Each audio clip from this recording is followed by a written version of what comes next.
आगाज अच्छा तो अंजाम अच्छा। पहली गेंद पर छक्का के पत्तों की तरह मुश्किल ही नहीं नामुमकिन नजर आता है।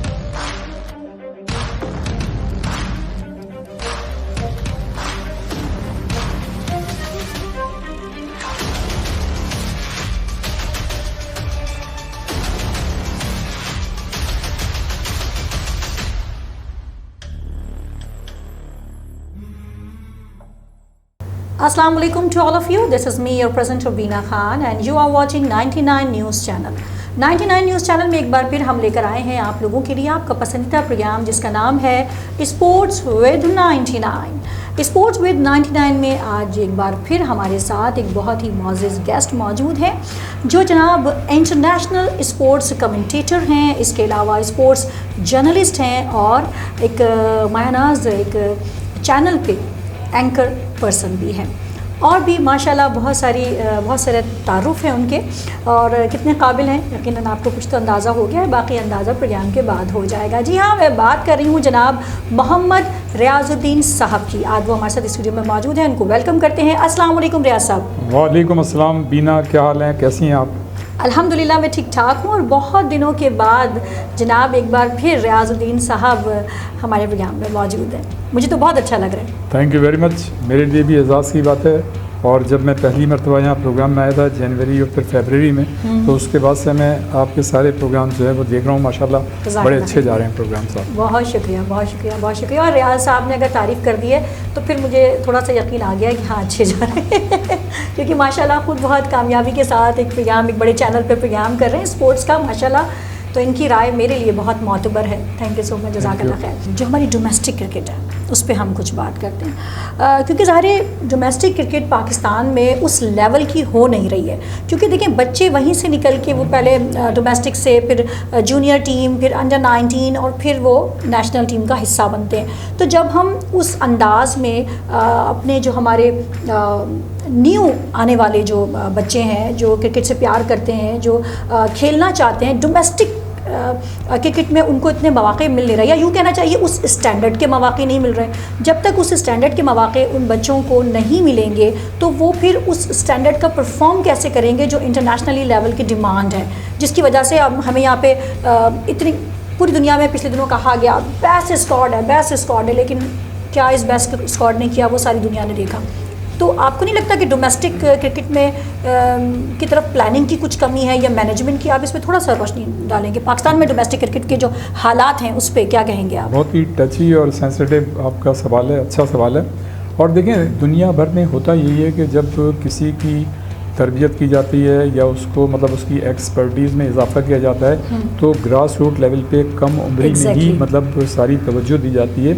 और हमने मतलब अपने बड़े बड़े कोचेस से भी सुना है और ये बात हकीकत है कि असल जो कोचिंग होती है वो होती है 10 से 16 साल तक। एग्जैक्टली। और इस दौरान चाहे वो आप घर में बच्चों की तरबियत को ले लें या आप खेल में ले लें या किसी भी मतलब शोबे में किसी भी बच्चे को ले लें, जापान की मिसाल हमारे सामने है कि हाँ जिस तरह से मतलब बच्चों को तरबियत देते हैं वो एक रोल मॉडल है उनका सिस्टम। तो मैं ये समझता हूँ कि बिल्कुल हमारे यहाँ देखें क्रिकेट की अकेडमीज़ तो पूरे पाकिस्तान में है, नो डाउट, और उसमें मतलब है कि बच्चे जो है जौक दर जौक शामिल हो रहे हैं। माँ बाप ये समझते हैं कि शायद अगर क्रिकेट में बच्चा आ गया किसी तरह से टीम में तो एक दफ़े अगर एक टूर लग गया तो सारी महरूमियाँ दूर हो जाएंगी। तो मैं ये समझता हूँ कि हर जिस बच्चे को देखें वो क्रिकेट खेल रहा है, लेकिन मैं ये समझता हूँ कि अभी जो 8 अगस्त को कारनामा अंजाम दिया पेरिस ओलंपिक में अरशद नदीम ने और उन्होंने जो 92.97 की थ्रो फेंकी है तो उसने तो मतलब पाकिस्तानी कौम को भी यकजा कर दिया। और जिस तरह से मतलब ये कि लोग तो बिजली के बिलों से परेशान थे, बहुत सी मायूसियाँ थी, लेकिन उन्होंने पूरी कौम को इकट्ठा किया, लोग जो थे वो काफ़ी पुरजोश दिखाई दिए। और अब तो आप ये देखें जेवलिन थ्रो की तरफ बच्चे आ गए। लेकिन मैं ये आपका सवाल सही था कि जब तक आप जो है ग्रास रूट लेवल पर कम उम्र बच्चों को ट्रेनिंग नहीं देंगे, कोचिंग नहीं करेंगे, उस वक्त तक कुछ नहीं होगा। और पाकिस्तान क्रिकेट बोर्ड ने गो के मुख्तलिफ दबार में मतलब उन्होंने अच्छे भी काम किए हैं, लेकिन किसी ने भी मतलब फोकस नहीं किया, कंसंट्रेट नहीं किया ग्रास रूट लेवल की क्रिकेट को या 12, 14, 15 साल। लेकिन मैं ये समझता हूँ कि अब जो ये पाकिस्तान क्रिकेट बोर्ड है गो के बहुत से लोग मतलब उनकी बहुत सी चीज़ों पे एतराज़ भी करते हैं। लेकिन अभी जो उन्होंने 2024 और 25 का जो सीज़न ऐलान किया है उसमें 3 नए टूर्नामेंट्स उन्होंने इंट्रोड्यूस किए हैं। तो टोटल अब टूर्नामेंट्स हो जाएंगे 8 और इसमें 261 मैचेस रखे गए हैं। तो इसमें सीनियर भी है, जूनियर भी है। तो मैं ये समझता हूँ कि उससे एक बहुत बड़ा फ़र्क पड़ना चाहिए, लेकिन ये फ़र्क फौरी तौर पे नहीं होगा, इसके लिए थोड़ा सा टाइम मतलब चाहिए होगा। लेकिन यही काम अगर पहले हो जाता तो मैं समझता हूँ अच्छा। लेकिन मैं समझता हूँ कि पाकिस्तान में खेलों का मुस्तकबिल जो है ताबनाक है और हमारे खिलाड़ियों में इतना पोटेंशियल है कि वो दुनिया मतलब खेल में पाकिस्तान के सब जिलाली परचम को बुलंद कर सकते हैं। बिल्कुल। यहाँ पे मैं ये भी बताऊँ रियाज साहब, बहुत अच्छी मैंने एक न्यूज़ पढ़ रही थी कि ऑस्ट्रेलिया में क्रिकेट को अब स्कूलों में पढ़ाया जाएगा और ये पहली बार है हिस्ट्री में। और ऑस्ट्रेलिया जीत गया है ये चीज़ पहले करके कि सबसे पहले ऑस्ट्रेलिया वो मुल्क है जो अब अपने निसाब में उन्होंने स्कूल के निसाब में क्रिकेट को भी शामिल किया है। क्रिकेट मैदान से निकल के अब क्लासरूम में भी चली गई है और ये मुझे इतनी अच्छा कोई आइडिया लगा। और हैरानकुन बात नहीं है रियाज साहब कि ये आइडिया उसूलन पाकिस्तान क्रिकेट मैनेजमेंट और हमारा जो लोग काम कर रहे हैं क्रिकेट के हर डिफरेंट जो इसके पॉइंट्स हैं, डिफरेंट इसके साइड्स हैं, उस पर जो काम कर रहे हैं उनके दिमाग में आइडिया क्यों नहीं आया। क्योंकि देखें ऑस्ट्रेलिया माशाल्लाह जो आई थिंक अगर मैं गलत नहीं हूँ तो 6 दफ़ा वो चैम्पियन रह चुका है। आई थिंक 6 दफ़ा उसमें रह चुका है और शायद एक दफ़ा T20 में भी रह चुका है। और मतलब इतनी कामयाब टीम, लेकिन फिर भी वो क्रिकेट की तरक्की के लिए उसको और ज़्यादा इन्हेंस करने के लिए, मॉडर्नाइज़ करने के लिए, अपने फ्यूचर को पहले से रेडी करने के लिए उनके दिमाग में आइडिया आया और बहुत अच्छा आइडिया, उन्होंने इस पे काम करना शुरू कर दिया। यानी उन्होंने अपने फ्यूचर के लिए पहले से तैयारी शुरू कर दी। ठीक है, लेकिन आपको नहीं लगता कि ये चीज़ पाकिस्तान में भी इंट्रोड्यूस होनी चाहिए? क्योंकि स्कूल्स में अगर क्रिकेट पढ़ाई जाएगी, क्योंकि ये एक अच्छा खेल है और पूरी दुनिया में सबसे बड़ी बात यह है कि ये वो खेल है जिसे पूरी दुनिया में पसंद किया जाता है। ठीक है, तो क्या ये पाकिस्तान में ये नहीं होना चाहिए कि स्कूल्स में भी अगर हम क्रिकेट को पढ़ाएं एज अ सब्जेक्ट? देखें बिल्कुल होना चाहिए। देखें यूनिवर्सिटीज़ की सतह पर तो बाकायदा ये मतलब हो रहा है जी। और लेकिन मैं स्कूल की वही आपने जब एज कही थी ना उससे मुझे कि वो एज जो होती है, लेकिन ये आपने बिल्कुल सही कहा, बिल्कुल होना चाहिए। और मैं तो ये कहता हूँ कि जिस तरह से आपके हैं ना सब्जेक्ट उर्दू, इस्लामियात, इंग्लिश और जोग्राफिया या जो चीज़ सब्जेक्ट हैं, तो उसमें एक सब्जेक्ट यकीनन शुरू से खेल का होना चाहिए, जिसमें आप अपने 3-4 खेल जो आपके बड़े बड़े हैं, मैं ये समझता हूँ कि जिसमें पाकिस्तान में आलमी सतह पर अचीवमेंट्स हैं, जैसे स्नूकर है, स्कॉश है, क्रिकेट है, हॉकी है। 1994 वो साल था जिसमें हम इन चारों खेलों के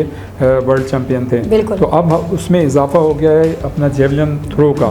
तो मैं ये समझता हूँ कि ये ऐसे हैं, या बॉक्सिंग है, जैसे बॉक्सिंग में भी देखें हमने मतलब 88 का जो सोल ओलंपिक था उसमें ब्रॉन्ज मेडल लिया था। इसी तरह 1960 के रोम ओलंपिक में रेसलिंग में मोहम्मद बशीर के ज़रिए 73 kg में हमने ब्रॉन्ज मेडल लिया था। तो मैं ये समझता हूँ 4-6 ऐसे खेल हैं जिसको बाकायदा सब्जेक्ट में शामिल करना चाहिए। और जैसे जैसे बच्चा बड़ा होगा तो उसके बाद उसकी जो भी मतलब वो समझता है कि उसमें वो कर सकता है, यानी इसको तो क्लास में पढ़ा भी सकते हैं। और प्रैक्टिकल के लिए इसको फिर जैसे हम साइंस या और सब्जेक्ट के प्रैक्टिकल के लिए बच्चों को लैब लेके जाते हैं, तो क्रिकेट को एज अ सब्जेक्ट उसके रूल्स रेगुलेशन क्लास में पढ़ाए जाएँ और फिर उसको प्रैक्टिकल करने के लिए बच्चों को मैदान में ले जाया जाए। बिल्कुल, ज़बरदस्त चीज़ है। मतलब देखें खेल जो है वो तो मतलब एक ऐसी हेल्थी एक्टिविटी है कि उससे हर चीज़ आपकी पॉजिटिव अंदाज में आ जाती है और बच्चों की ग्रोथ के लिए बहुत ज़रूरी है। और यकीनन आपने सही पॉइंट आउट किया है और यकीन हमारे जो कंसर्न मतलब अथॉरिटीज़ हैं या मिनिस्ट्रीज़ हैं उनको भी ये देखना चाहिए कि एक क्रिएटिविटी मतलब क्रिएशन लेके आनी चाहिए और इस सब्जेक्ट को आप शामिल कर सकते हैं। लेकिन मैं समझता हूँ हमारी दुआएं हमारी हुकूमतों के साथ हैं कि मतलब स्टेबिलिटी आए और वो इस तरफ भी ध्यान दें। और वैसे तो हमारा मुल्क बड़ा प्यारा मुल्क है, हमारी बड़ी अचीवमेंट है और यकीनन हमें मायूस नहीं होना चाहिए। हमारे नौजवान जो हैं उनमें बड़ा पोटेंशियल है, उनमें उनकी मतलब एक्सपर्टीज़ भी हैं और उनको सिर्फ इन्हांस करने के लिए जो आपने बात कही थी उसको मैनेज करने की ज़रूरत है।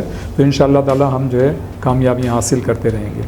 बिल्कुल बिल्कुल, बहुत बहुत शुक्रिया रियाज साहब, प्रोग्राम में आप आए, बहुत अच्छा लगा। Thank you so much. Thank you very much.